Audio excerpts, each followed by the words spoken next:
क्योंकि Islamabad face of Pakistan है। सबसे पहले जो हमारी मीटिंग हुई थी, जो जैसे मैं बाई इलेक्शन जीत के आया था तो खान साहब ने हमें बुलाया था, तो हमने जो इस्लामाबाद का सबसे बड़ा जो मसला है, इसका मास्टर प्लान रिवाइज नहीं हुआ फ्रॉम लास्ट 58 ईयर्स। जो ग्रीक कंपनी ने इसको डिज़ाइन किया था पहले, उसने कहा था कि 20 साल बाद आपने इसे डिज़ाइन रिविजिट करना है, क्योंकि मैं जो बना के जा रहा हूँ 6 लाख की पॉपुलेशन के लिए बना के जा रहा हूँ, पर रिविजिट नहीं हुआ। हमारी बड़ी बदकिस्मती है, किसी ने इस्लामाबाद को प्रायोरिटी नहीं दी, और आज 58 ईयर्स बाद पीटीआई की गवर्नमेंट ने आके इसको दोबारा रिविजिट का सोचा है। इसके ऊपर एक कमीशन बैठ गया है, कमीशन की 4 मीटिंग्स हो चुकी हैं। इंशाल्लाह ताला अगले महीने में हम इसको एडवर्टाइज करेंगे, इंटरनेशनल और नेशनल फर्म्स उसमें कॉन्टेस्ट कर सकते हैं, इसको हम अवार्ड करेंगे, और अगले 3 महीनों में इंशाल्लाह ताला एक मास्टर प्लान कैबिनेट के सामने रख दिया जाएगा।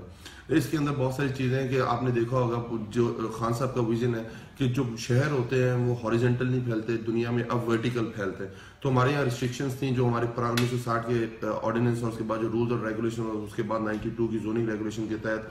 बिल्डिंग बाय लॉज के तहत आप हाई राइजेस 8, 10, 15, 12 स्टोरी से ज़्यादा नहीं बना सकते। तो इसके खान साहब के विजन के मुताबिक इसको हम अमेंड करेंगे इंशाल्लाह। कमीशन के सामने इसको डाल दिया गया है, और जितने भी मैक्सिमम हाइट आप अचीव कर सकते हैं हम वो करेंगे। इससे वैल्यू ऑफ द लैंड भी बढ़ेगी, और जो हमारा एक मसाइल थे जो हम हॉरिजेंटली फैल रहे थे, और जो एग्रीकल्चर लैंड है, जो हमारी ग्रीन एरिया है वो जो ख़त्म हो रहे थे, उससे वो ख़त्म होना बंद हो जाएंगे। उसके बाद हमारी जो लास्ट मीटिंग हुई है उसमें भी खान साहब ने उसका पूछा कि वो कहाँ तक पहुँचा है, और उसके बाद जो हमारी पूरे सबर्ब्स की जो 32 अराउंड हमारी सेमी अर्बन और अर्बन सेमी अर्बन और रूरल यूनियन काउंसिल्स है, उसके अंदर बहुत सारी मशरूम ग्रोथ हो चुकी है, यूटिलिटीज लोगों तक नहीं पहुंच रही हैं, सब कुछ लोग अपने ओन पे कर रहे हैं। तो इंशाल्लाह ताला जब हम इसकी तरफ जाएंगे, रेगुलराइजेशन की तरफ जाएंगे, तो उनको ये सारी यूटिलिटीज उनके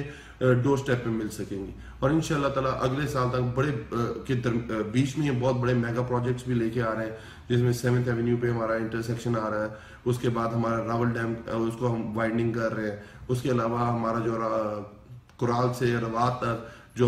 3rd प्रोजेक्ट जो बहुत अरसे से पेंडिंग था, और आप देखते हैं 2-2, 2.5 घंटे लगते हैं लोगों को जाने में, अपने घरों तक पहुंचने में, उसकी एक्सटेंशन लेके आ रहे हैं। हमारे मलाल और बर्मा ब्रिज है जो राजा खुर्रम साहब के हल्के में आता है, वो उसको हम उसके बीच में डाल रहे हैं। उसके बाद हमारे एक्सटेंशन मागला रोड की जो एक्सटेंशन है, जो 12 शादरा से लेके आपके 76 तक, जिसको हम कहते हैं जो इस्लामाबाद की टू मरी जो मोटरवे है उसको ज्वाइन करेगी, उसकी भी हमने कंसल्टेंट हायर करने का अगले महीने इंशाल्लाह ताला वो भी हायर हो जाएगा। तो नेक्स्ट ईयर में आप बहुत सारे बड़े मेगा प्रोजेक्ट्स देखेंगे, और जो सबसे बड़ा जो इस्लामाबाद का मसला है पानी का, जो पूरे पाकिस्तान का भी है, उसके लिए तो खान साहब ने अपने जैसे वो प्राइम मिनिस्टर हुआ उन्होंने ओथ लिया, तो उसके बाद जो पहला फैसला उन्होंने किया था कि 77 बिलियन रुपीस का एक प्रोजेक्ट है जो गाजी भरोता से इस्लामाबाद में 100 MGD की पानी पाइपलाइन लाई जाएगी, उसकी उन्होंने अप्रूवल दिया है। इंशाल्लाह इस बजट से पहले 500 मिलियन असद उमर साहब ने उसके लिए इशू कर रहे हैं, और उसके लिए इसी तरह कंसल्टेंट हायर होगा, और अगले 3 से 3.5 साल में इस्लामाबाद के बासियों के लिए 100 MGD पानी मुयसर होगा।